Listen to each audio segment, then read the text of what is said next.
हामी पत्रकारिताको क्षेत्रलाई चाहिँ साइबर कानुन लगाएर अथवा अन्य कुनै कानुन लगाएर त्रसित गरेर गलत गर्नको लागि सरकारमा आएका होइनौं। यो कुरामा क्लियर हुनु होला। तपाईहरुले यति चाहिँ फेरि जानकारीमा राख्नु होला कि साइबर सँग सम्बन्धित के विषयहरू हुन्, सरकारले त्यो विषयमा हात हाल्नै नपर्ने स्थिति भयो भने एकदमै राम्रो। किनभने कहिलेकाहीँ अब यति धेरै कम्प्लेनहरू आउँछ। हेर्नुस्, तपाई आफ्नो तर्फबाट तपाईका समस्याहरू र अधिकारका कुराहरू छँदैछन्। एउटा मन्त्रीको रूपमा मैले दिनदिनै गाली खानी पर्ने विषय भनेको किन यो बन्द नगरेको, किन त्यो बन्द नगरेको।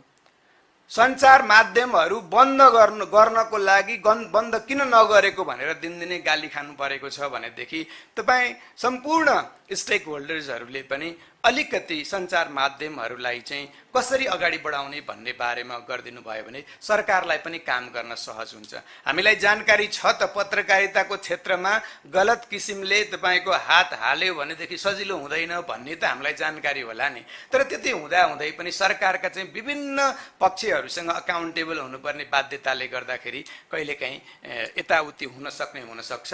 तर पत्रकारिताको क्षेत्रमा गलत किसिमले इन्टरफियर गर्ने सरकारको सोच छैन, कुनै सल्लाह छैन, त्यस्तो कुनै सोच नभएको जानकारी म स्पष्ट पार्न चाहन्छु। समग्रतामा हेर्नुस् कृपया, यो क्षेत्रलाई बलियो बनाउने, यो क्षेत्रलाई सफा बनाउने, यो क्षेत्रलाई सशक्त बनाउने, यो क्षेत्रलाई कमिटेड बनाउने कामको लागि हामी सधैँ तयार छौं।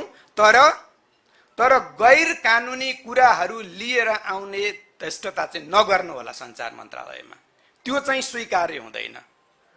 म सञ्चार क्षेत्रको हित र उन्नयनको लागि काम गर्न तयार छु। यी संस्थाहरू, सरकार, यी चारवटा सरकार सम्बद्ध सार्वजनिक संस्थाहरूलाई अब कसरी बलियो बनाएर उठाउने भन्ने काममा लागेको छ।